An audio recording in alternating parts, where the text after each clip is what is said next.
Hey everyone, and welcome back to your daily tech news. Today is Monday, March 2nd, 2026, AEDT, and this episode is one for the history books that we have a story about a company that just became the people's champion overnight, and nobody saw it coming. We have a number so large it will make your head spin, and it's not the only one. There's a government making a move that will change how every young person in this country uses AI. And there's an incident in the Middle East involving tech infrastructure that is connected to a conflict that is reshaping the world right now. That's not even half of what we've got today, Nvidia chip shipping. The AI spending war intensifying. Knowledge workers facing a reckoning. A chip revolution happening in real time. And a legendary investor telling everyone, slow down before it's too late. Every single story connects to the next. Every number leads to a bigger number. Every company move is a chess piece in a war most people haven't even realized has started. So stay with me from start to finish, because the story that matters most to you might be the last one you expected. Let's get into it. Let's start with the story that stopped the world this weekend. Amazon's Cloud, AWS, had one of its UAE data centers struck by objects. Sparks. Fire. Power cut.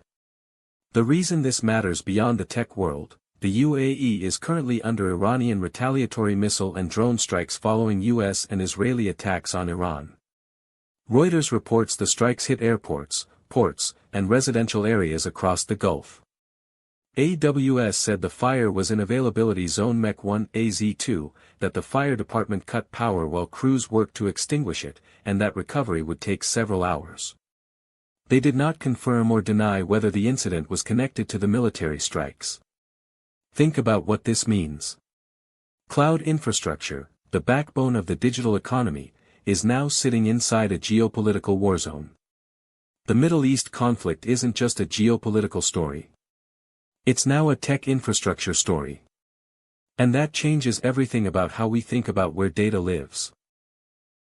Here is a story that shows the power of principle. At the start of 2026, Claude was sitting at number 42 on the US App Store. This week. Number 1. Number 1. And it didn't get there because of a new feature or a big marketing campaign. It got there because Anthropic refused to back down from the US government. President Trump directed every federal agency to stop using Claude.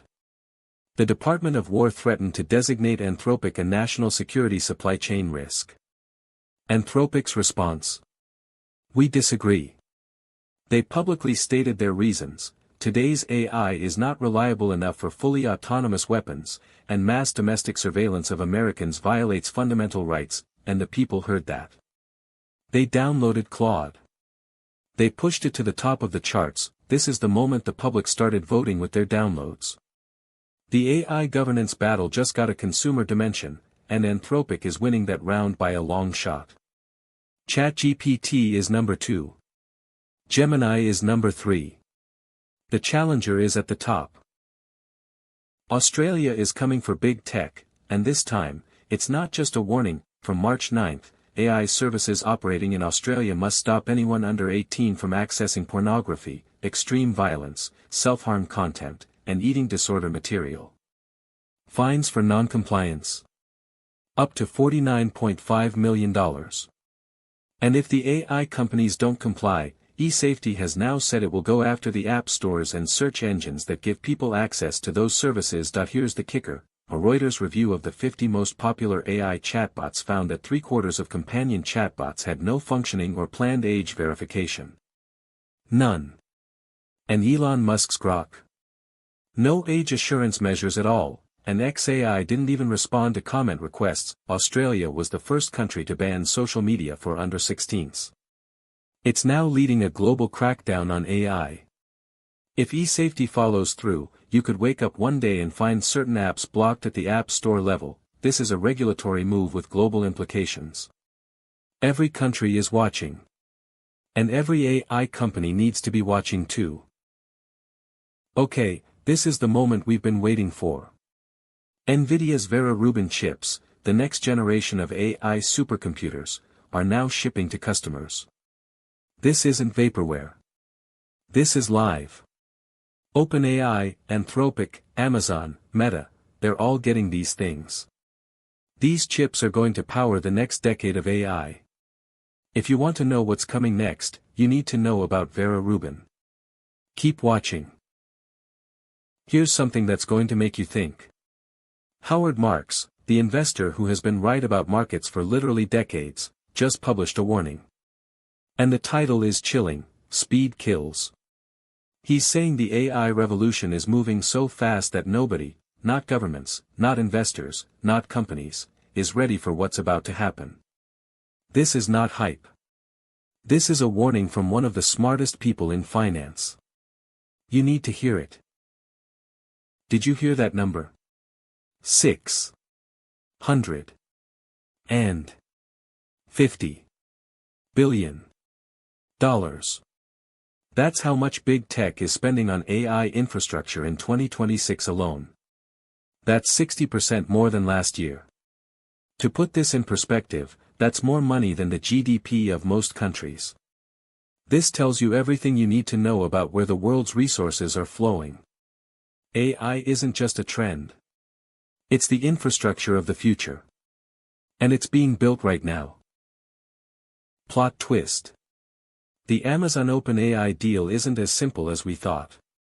New SEC filings reveal Amazon is dropping this $50 billion in two phases, $15 billion this month, then $35 billion later. Why?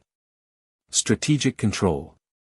Amazon gets to see how OpenAI performs, then decides on the rest. This is a power move disguised as a partnership. The deeper game is way more interesting than the headline. Picture this: you're in Barcelona at MWC, and you meet someone who speaks a language you don't know. You put in these earbuds called the W4, and suddenly you can understand them. Real time. Near instantaneous. TimeKettle's W4 AI interpreter earbuds are changing the game. This is science fiction becoming reality. Language barriers are about to become irrelevant. What else changes when we remove language from the equation? The chip wars just escalated. AMD is dropping the EPYC Venice chip with 256 cores. 256. And it's delivering 70% more performance than the current generation. Built on TSMC's cutting-edge 2 nanometers process. This isn't AMD copying Nvidia anymore. This is AMD threatening Nvidia's dominance. Watch the market when this ships. Here's the uncomfortable truth nobody wants to say out loud. The price of AI intelligence just collapsed. From $30 to $3. In 2 years. And agentic AI, the kind that actually does work, not just talks about work, is replacing knowledge workers across every industry. This isn't future speculation. This is happening right now. The question isn't if your job changes. The question is when. OpenAI cut its spending projection. They said $1.4 trillion, now they're saying $600 billion. That sounds like good news, until you realize $600 billion is still $600 billion. That's not cutting back. That's just slightly less insane. OpenAI's capex alone will reshape the world. This is the scale we're talking about. India just made a major strategic move. They're shifting from trying to manufacture semiconductors to designing them. This is the smarter play.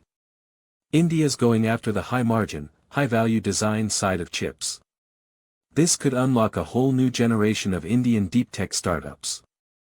The geography of innovation is shifting, and India is making the right bets. This number is staggering. Gemini is at 750 million monthly active users. That's more users than basically anything Google has ever built at this stage. This means AI has crossed into mainstream. It's no longer a tech thing. It's a human thing. 750 million people are using AI right now. And most of them don't even think about it as AI anymore. And that is what's happening in tech right now. An AWS data center in the UAE struck and set on fire as missiles and drones fly across the Middle East. Claude going from 42nd to number 1 on the App Store because users stood up for a company that stood up for principles. Australia threatening to block app stores over AI age verification failures. Nvidia's Vera Rubin superchips finally shipping to real customers. Howard Marks warning the world that speed kills. $650 billion, that's what big tech is spending on AI infrastructure this year alone. Amazon's $50 billion OpenAI deal structured in 2 secret phases revealed by SEC filings. Real-time translation earbuds from TimeKettle. AMD's 256-core chip going to war with Nvidia. Agentic AI replacing knowledge workers as the price of intelligence collapses from $30 to $3. OpenAI revising its spending to a modest $600 billion by 2030. India going all in on chip design. And Gemini crossing 750 million users. This is not the future anymore. This is today. That if this show fired you up, if you want the stories that actually matter, every single day, then smash that subscribe button right now. Hit the bell. Never miss an episode. Your support is what keeps this channel alive. See you tomorrow with more stories that will blow your mind. Stay curious. Stay informed. And stay subscribed.